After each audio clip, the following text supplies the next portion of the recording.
Hey, what's up, everybody? It's just Charleston, and welcome you guys to another episode of the Dreamerspro Show, where we cover everything from sports, hot topics, classic debates, entertainment, and where we give you guys a fresh perspective on things and how we see them. And boy, oh boy, I'm going to go off in this episode, so you definitely want to stick around for this one. Make sure you like the video and subscribe to the channel. Now, we're going to revisit this silly topic once more, right? Because, once again, former NBA player Jason Williams is back at it again, right? And during a recent interview he did on the Player's Choice YouTube channel, which I just discovered a few days ago, today rather, he was on there. He went on there and he basically gave an hour interview where he talked about a bunch of things of Allen Iverson. He spoke about his current favorite NBA players today. He spoke about a plethora of things. Now, towards the end of that interview, the two hosts on the show, they asked him to give his opinion on who he believes was the better player or is the better player between LeBron James and Michael Jordan. And that is when, in my personal opinion, and I think in the opinion of many that are going to listen to this, that is when the nonsense began to ensue. So I'm not even going to waste your time with all the other stuff I want to say. I want us to get directly into his comments. We want to play them for you, and then we're going to systematically break it down here and just totally annihilate it to bits. So before we go too far, take a listen to what he had to say here, and then we're going to come back and react to it. Take a listen to that. Got to take the gloves off. So Ron's a huge Jordan guy. Okay. Jay Will, I like to think as a Bron guy. Look, Jordan, this Jordan golf course right here. I ain't gonna get it twisted. Mm-hmm. Pro 23, sound. Yeah. Amazing hat. Yeah. I mean, I feel like it's kind of stacked against you, Jay Will, with the stats, the accolades, all of that stuff that's going up against Bron, you know, especially with Jordan heads. How do you feel about how do you feel like it's close between Jordan and Bron, and who do you have number one? For sure, as close as it can be between anybody, I think, you know. And man, I'm picking LeBron, bro. I mean, I'm never going to change. I'm not going to change that. And like, I'm not a big stat guy. I'm not. I mean, I think it matters a little bit, but I just look at you as a player, bro. Like, you know, I look at you, Shaq. I watch your highlights. You can freaking hoop. You know what I mean? I don't really look at championships, rings like that, you know, because Jordan don't get those rings without Pippen.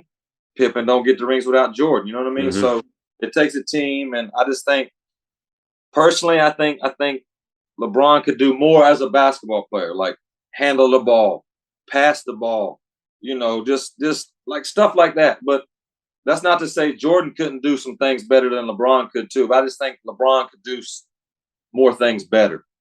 Even if it's just one more thing, I think LeBron could do that. And I think LeBron's more of a team guy.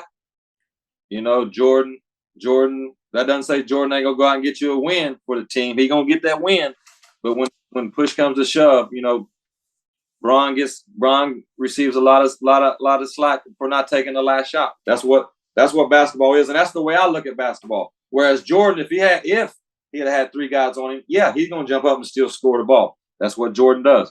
But to me, as a fan, looking at those two dudes, I like the way LeBron plays the game, you know, as a team guy more so than MJ did. But if I need a win tonight, or I need a bucket right now, I'm taking MJ.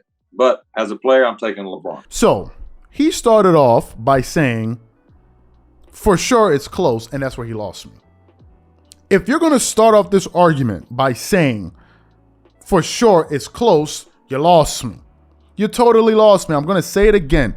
This is a manufactured debate. It is not based in reality. It is based in fantasies, smoke and mirrors, and a bunch of feelings. And these feelings basically are, I like this guy so much and I want him to be the best. So we're just going to start talking about it even though there's no merit for it. That's why I said, I know it's going to piss a lot of people off. I really don't care because these are the facts I'm about to give you guys. Okay, so he said it's close for sure, and I think that's where he lost me. It's not close whatsoever. And I think it's laughable to even say that it is. Now, let's just get into it. Michael Jordan by far is the better offensive player. This is not even up for discussion. There are really three major facets to basketball: it's offense, defense, and playmaking. Excuse me. Michael Jordan is by far the more elite offensive player. That's not it. That's not up for discussion. It's not up. Oh, what do you think? It's not up for that, right? 10 scoring titles to 1. We ended there. He's by far the more elite defensive player. Let me just say it again. By far the more elite defensive player. Made twice as many all-first defensive teams, number 1, and has a defensive player to his name. While, by the way, leading the league in scoring 10 times, which makes Jordan arguably the greatest two-way player in the history of basketball. The greatest. LeBron is a slightly better playmaker, but Jordan, one season, I believe, averaged 8 assists per game, if I'm not mistaken, or 7 assists per game. I have to go check it out. But Jordan can also pass the ball. It's just that he chose not to do that because he played with a facilitator in Scottie Pippen. If you believe that Jordan couldn't do it, you want something hot.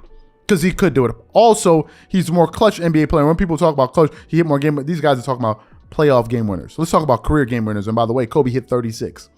So what are we talking about here? That's another thing that's what we're talking about. If we're going to talk about stats, Jordan had the better stats in the regular season and in the playoffs. The guy has the highest scoring average in the regular season and in the playoffs, and that's higher than Wilt, Chamberlain. So I hope this is beginning to paint a picture for you why this thing is totally absurd. Somebody asked me the other day on the channel, hey, wait a minute. You have yet to say who Michael Jordan has faced. Let me give you guys the simple numbers here. Jordan in his NBA career in the playoffs has a 20-7 record against teams with 50-plus wins. 20-7. LeBron has a 10-9 record. There answers your question of who he played. Jordan obviously played against more competition and won more against tougher competition. So that's that.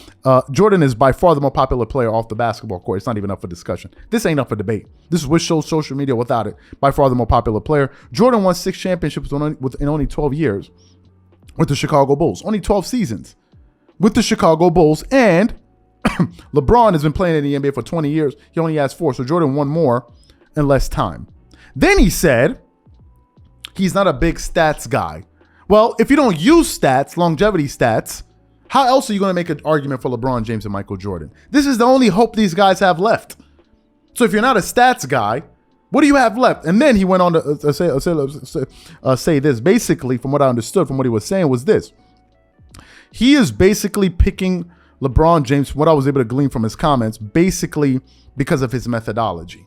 Right? If you listen to him talk, he's picking him because of the way he goes about doing things. So let me ask you guys this simple question. Whose methodology was more effective? Was it LeBron's or was it Michael Jordan's? The clear answer and the results will show you that it was Jordan. And let me finally say this to close. Because the first time we touched on some of the comments that Jason Williams made about Jordan, he was talking about this illegal defense. Let me talk about illegal defense for a second here.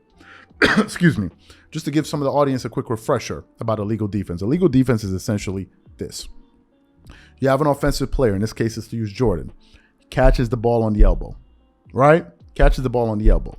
When Jordan played, you have to clear out the opposite side. You have to clear out the weak side, the strong side, so you would allow him to score.